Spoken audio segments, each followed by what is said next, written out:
everyone. I am Candace, aka GeekyCandi, and I am kind of excited because there is a lot going on with The Mandalorian lately. A lot of stuff coming out, and as you all are aware, it's one of the few shows I actually am looking forward to. Season 2 releasing in October. We don't have the exact date yet, but we do know that it is October, so fingers crossed for no Kathleen Kennedy delays, and we should be all systems go because they just finished wrapping the production for season 2.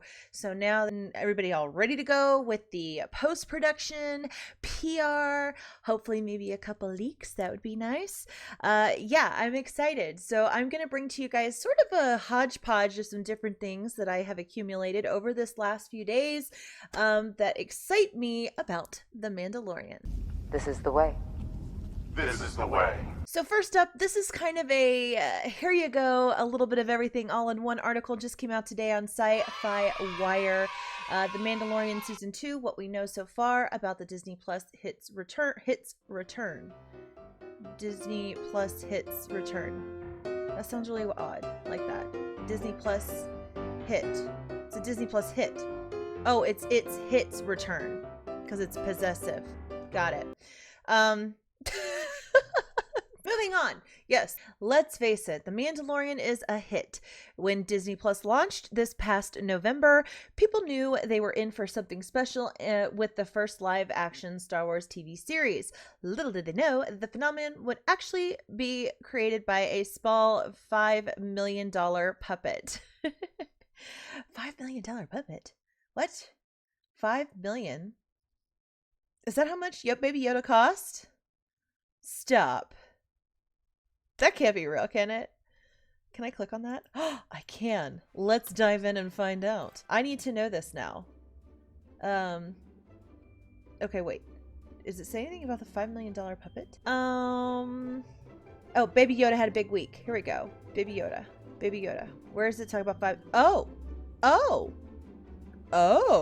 According to actor Adam Pally, who played one of the biker scouts at the beginning of the Mandalorian Season 1 finale, that puppet cost $5 million?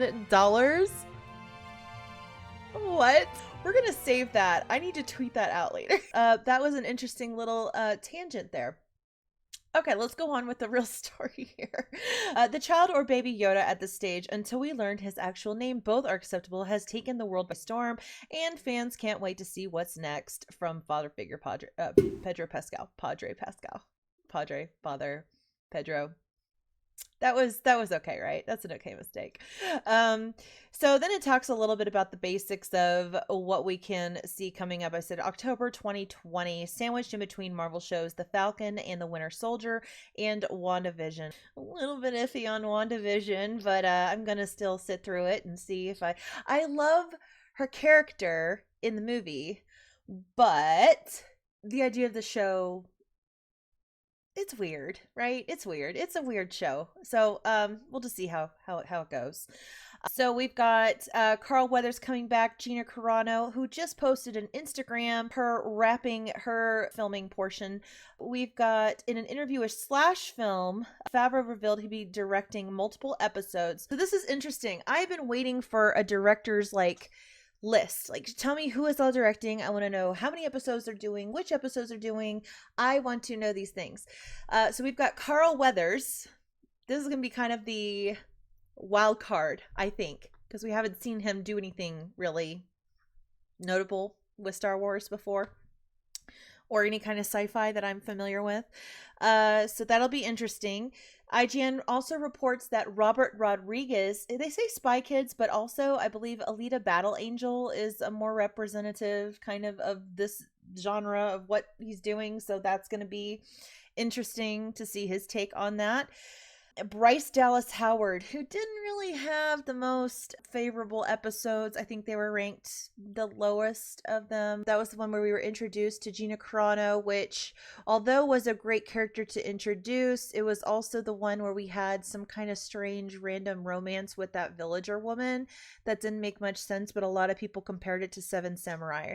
I have never seen that movie, so I didn't catch the reference, and it just was oddly placed for me. I don't know. Logan director James Mangold had at one point been rumored as director, which I talked about in my previous video. Mangold basically said, no, I'm not doing that. One other thing, we also have another director that has been leaked right here. This is the last snap, I guess, of the filming for season 2. And if you can see right here, director Dave Filoni has a couple. So we've got Jon Favreau slated to do a few.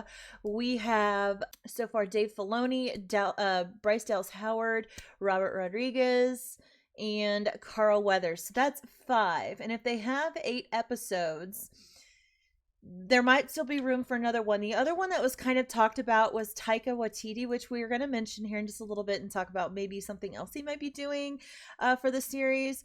If Jon Favreau is going to be doing a couple of them, which is what I read, that might be the whole list. That might be it. So we will see. So here's another little interesting Instagram post by Jon Favreau, Gamorrean, that he posted, and it's kind of a redo of him, I think. It's kind of a more realistic than the original Gamorrean from what was it, from the prequels? Did we see? No, from the originals.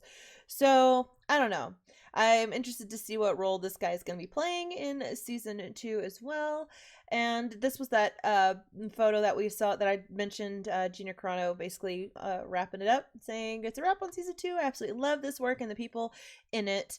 So that is great. She is finished. Moving on. So here's speculation. While the specifics of season 2 are under wraps, the story will most certainly revolve around the return of the Dark Saber, first seen in Star Wars The Clone Wars, and then later wielded by Ghost crew member Sabine Wren on Rebels. The Dark Saber is a major hit of Star Wars lore that caught fans by surprise when it showed up in Moff Gideon's hands. Season 2 will most certainly have to explain how he ended up with the iconic blade. I will say one thing too that was kind of interesting that popped up. I'm going to show you guys the High Republic. There was like some artwork that was released about it, and there's one picture here where you see them all. Well, no, not this one. Yeah, you see all of these guys holding up the saber, and let me see if I can get a bigger picture of it. Boop, boop, boop, right here. So you can see over here, Dark Saber, dark skinned dude, and he's shielded. So this just came out, and I'm wondering if there's going to be in the High Republic some explanation, kind of talking a little bit about the Dark Saber in more detail about how it gets. I mean, there might be some interconnection here. I don't know.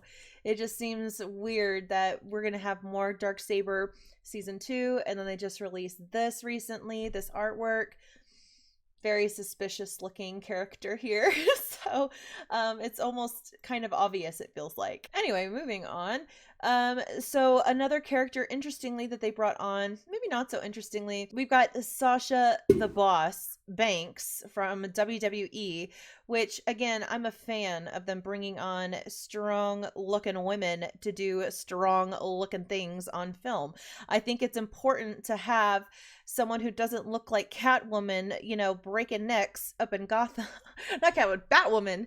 Someone like Batwoman. She's like so skinny and it doesn't translate great on screen, the action sequences that she needs to do. You watch Gina Carano kick some butt on Mandalorian, it feels a little real.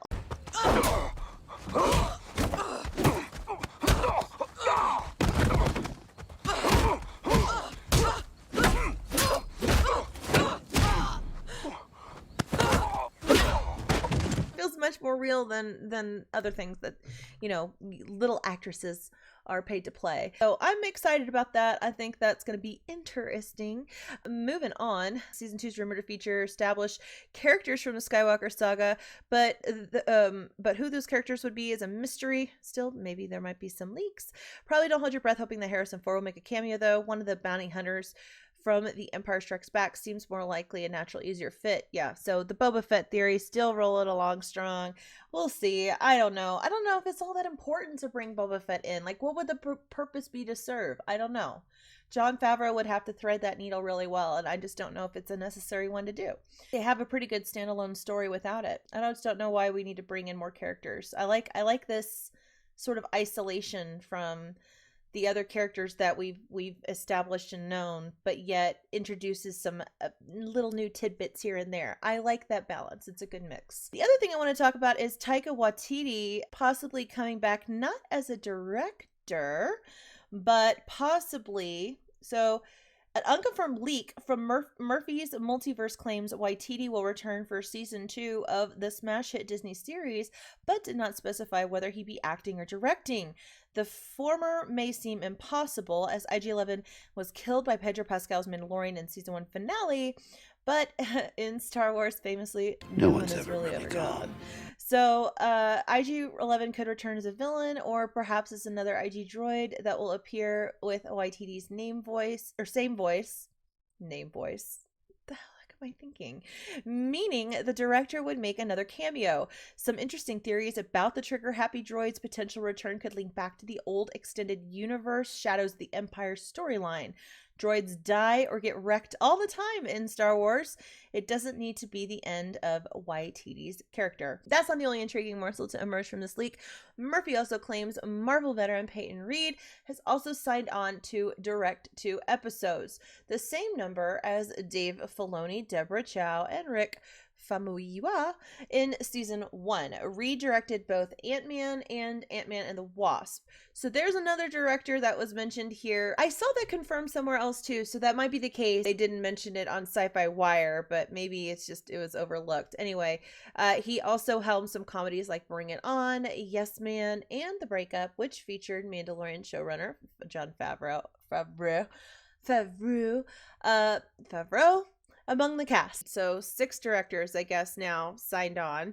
So someone's going to probably be doing extra episodes. And I do remember seeing Jon Favreau was going to be doing a few. We'll see when it comes out, I guess.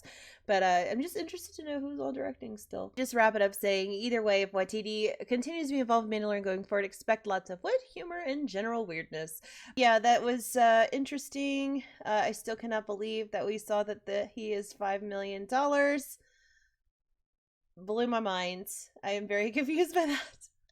Anyway, so that is your pretty much all the news updated in one video about The Mandalorian. And as more comes out, I'm going to do some more videos, but I think that we're going to start getting a lot more, maybe like set photos coming out, maybe some good like beginning of PR for the marketing with the upcoming series.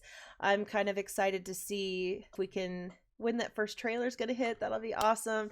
Post-production is going to be, I think, fairly quick. I mean, they're going to have the show's going to be ready by October, and they brought Phil Tippett, who is his like the father of claymation, did amazing work in the originals, and he got brought on for post-production crew as well. So they're pulling all the stops here. Let me know what you guys think in the comments below. What are you looking forward to with season 2? What are your concerns moving forward?